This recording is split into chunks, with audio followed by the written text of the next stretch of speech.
Hey guys, I just wanted to come at you with a quick Father's Day card because there was an interesting challenge, which was to create a stamped background.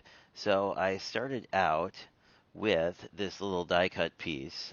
This is actually based somewhat on a card sketch that was part of the new Not Too Shabby member program. So I was interested to try it out. I made a couple little modifications, but basically I'm going to use these I guess that's hard to see. Here you can see it. I'm going to use these nail stamps to create a little bit of a background.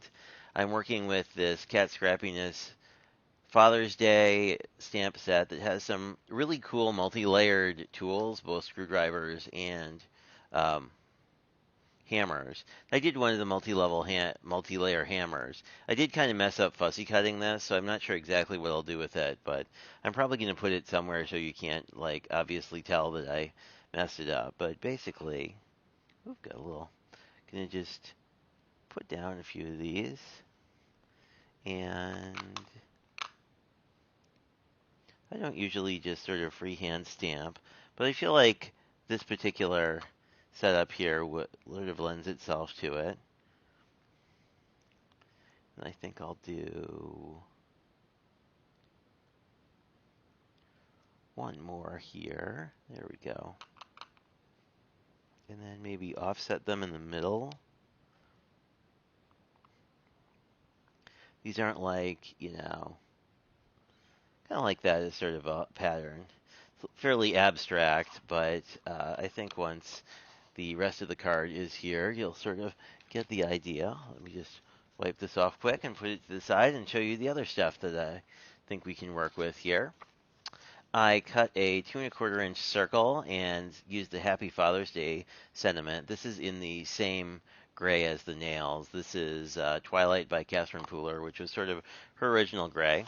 I cut a top folding A2 base, and this is from the Lumberyard Cat Scrappiness pad. So I'm not sure which side I'm going to use, but essentially the original card sketch had sort of this is in the middle, and then had sort of a banner to the side, and then sort of had this off to this side. I think I'm just going to do this sort of in the middle here. Maybe rather than the banner, I think I will use.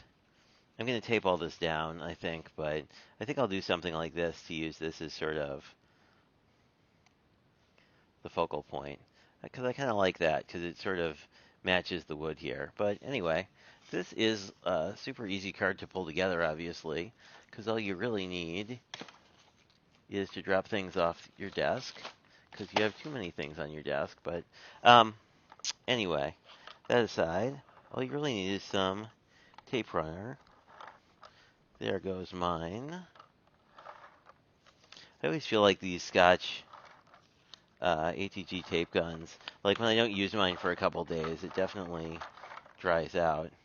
And I had like when I originally started making cards, I was like, I don't know how people get the tape stuff off here. And the reason I was confused is I was using these AdTech runners, which are like super sticky, permanent glue. The Scotch is also permanent glue, but I don't know, it's not quite as like crazy sticky. And there we go. And you just get your first panel, and then we're going to take our second panel and do the same thing. Of course, if you're really trying to get this as straight as possible, I always find liquid glue gives you a little more leeway. And then the sketch basically had this right about in the center. This is a 4x2 piece, essentially. And I think I'm going to put this in the center top. I'm not sure exactly where I'm going to put this, but I think I like it kind of like this. I guess the other option is we could turn it around and then do something like that. Maybe just have it, I don't know, I don't like it around as much. I kind of like it just sort of as a, just sort of poking out. But I don't know, maybe I will definitely not use this. I'm trying to think how. I definitely need the. Well, I guess I don't need to see the whole thing, right? You could just do it like that. I still don't like how uneven this is cut, so I don't think I'm going to use this. I think I'll just use this guy and keep it just a very clean and simple card.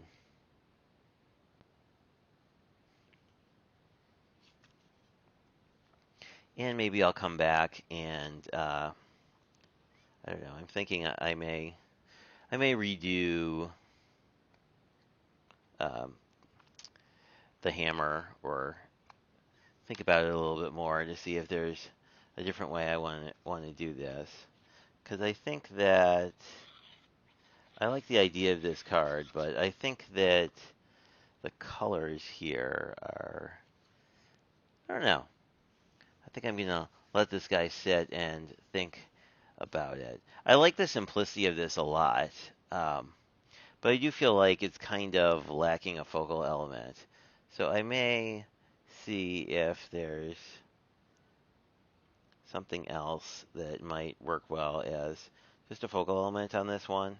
But if I do decide to do that, I will come back and show you the final result. Although, I don't know, I kind of like this as just sort of a very simple card. So I may just leave this. I think my dad would appreciate a simple card. And, sometimes you don't need a whole bunch of extra bling or anything. So I think we're going to just leave this as a very simple sort of Happy Father's Day card, and I like it. I like how that came out. Whoop, there you can see it. The ink is reading a little. So you can see it's very similar to the craft in terms of its coloring. So after I finished, I decided I really wanted to use the hammer, so I used the layering stamp again and then cut this out on my scan and cut. And you can see the final result.